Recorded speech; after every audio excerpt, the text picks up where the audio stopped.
ওরে বাবা বাতাসে কি শক্তি মনে হইতেছে আমার লয়ে উড়া মারবো। ওরে ফিফড়ার বাচ্চা ফিফড়া আমার হাতটা কাইসনে। ওই গরু তোর আবার কি হয়েছে তুই দরসকে? মনটা বেশি বালানা জামায়ে বকছে এর লেগে গালো হাত দে বুতা লাগিয়া বয়ে রইছি। জামাইয়ের লগে গুসো হইরা গালো হাত দে বয়ে দেখে লাভ আছে। একটু কাইতো ড্রেসিং টেবিল আইনের মধ্যে দিয়েছে আমার কেমন দেখা যায়। হাই হাই আমি স্নান করে তো আয়া কপালে টিপ লাগাইছি না। জামাইয়ের বহা কায়া কপালে টিপ লাগাইতো ভুলিয়া গেছি। আমার এই কিউট চেহারাটা আরো কিউট রাহার লাগে কপালে একটা টিপ না লাগাইলে কি হয়। তো দেরি না করে কপালের মধ্যে একটা টিপ লাগাই ফেলছি। চুলের তেজ এমনি পানি পড়তাছে দেখে মনে হইতেছে চুলের মধ্যে আমি তেল দিয়ে সুবা করে থুই দিছি। ওহন আসল কথাটা হইল আমার জামাই আমারে যে কারণে বকছে কারণটা হইল এই যে আমার হাতে দেখতাছুন এই পর্দাটা লাগানোর লাগে আমার জামাই বকছে। আমার জামাইয়ের খালি দোষ নাই আমারও দোষ আছে। আমি এই পর্দাটা কতদিন ধরে ধুইয়া ফালাইয়া রাখছি। আমার শৈল যে আইলসাই বড় আইলসামি কইরা পর্দাটা লাগাইছি না। মনে মনে ভাবছিলাম যে আমি কষ্ট করে পর্দাটা লাগাইতাম হেরা আমি আমার জামাইরে দে পর্দাটা লাগাই আমনে। কলা গাছের মতো লম্বা তারপর আমি চেয়ার সারা পর্দা লাগাই তারতাছি না। চেয়ারের উপরে দাঁড়ায়া পর্দা লাগানো শুরু হইরা দিছি। ছোটবেলা বাপ মায় মনে হরলিক্সটা একটু কম খাওয়াইছে এটার লাগে একটু বাইটটা হইয়া গেছে নাহলে আর একটু লম্বা হইয়া যেতাম। হেন্দা আমার জামাই সিফাড়ার মধ্যে তাইকে আমার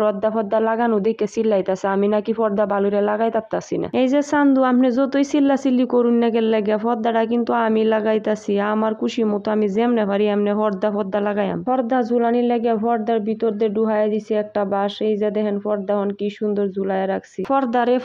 পর্দা লাগানো 2 মিনিটের কাম না 2 মিনিটে পর্দার লাগে আমার জামাই আমার কতুরি বহা বাধ্য করলো। বাহ খুব সুন্দর দেখা যাইতেছে তো পর্দাটা ঝুলানোতে আমারও পর্দাটা দইরা ঝুলতে খুব ভালো লাগতেছে। ঘরের সিফাড়ার মধ্যে মনটা টিকতাছে না এটার লাগে আয়া পড়ছি ছাদের মধ্যে আয়া জিঙ্গা ফুল তুলতে গেছিলাম। ওরে বাবা জিঙ্গা ফুলের মধ্যে তো ফিফড়া আমার হাত টাকায় এলো জিঙ্গা ফুল তুলতে গিয়ে। হলো দিয়া জিঙ্গা ফুল দিয়া দিলাম কানের সিফার মধ্যে দূর যা সিফার মধ্যে তো তাহে না কানের দুল। তো অবশেষে অনেক চেষ্টার পর আমার কানের সিফার মধ্যে জিঙ্গা ফুল দেয়াই দিলাম। আমার এই কানের সিফার মধ্যে জিঙ্গা ফুল দেওয়াতে আমারে কেমন লাগতেছে অবশ্যই আপনারা সবাই কমেন্টে জানাবেন। আমার কাছে তো বেশ ভালোই লাগতেছে। ওহন আমি হাঁটতাছি না দৌড়তাছি আমি নিজেও জানি না। আমার কাছে মনে হইতাছে আমি চড়ুই ফকির মতো ফুরুত করে উইরা যাইতাছি। আরে বাবা কই যাইতাছি আপনারা হুনবাই না যাইতাছি আমার সবচেয়ে প্রিয় জায়গার মধ্যে। ও আফারা আপনারা তাড়াতাড়ি একটু হাঁটুন না এলা একটু সরুন আমি যাই গে। আপনারা যেমন হাঁটা শুরু করছেন আমারও হাঁটতে দিতেছেন না। মনে হইতাছে আমার আপনারা ধাক্কা মেরা ফালাই দিবেন। ধাক্কা খাওয়ার আগে আফারার সামনে আয়া পড়ছি। চাচা যেমনে চাচিরার পিছন তো দৌড়তাছে মনে হইতেছে চাচা মনে হয় চাচিরার লগে হাঁটতে পারে না। ও ভাই আপনি আবার কান্দের মধ্যে ব্যাগ ঝুলাই কই যাইতাছুন? ও মা এটা আবার কেডা? দেখা যায় হাতও একটা ক্যামেরা ঝুলাই লইছে। ওই চাচা দেখা যায় ফাঁসার মধ্যে হাত দিয়ে কাজে যাইতেছে। চাচারে মনে গুড়া কিমড়ি কামড়াইতাছে। ও আপুরা একটু বইয়া যান ব্যাঙের মতো লাফায়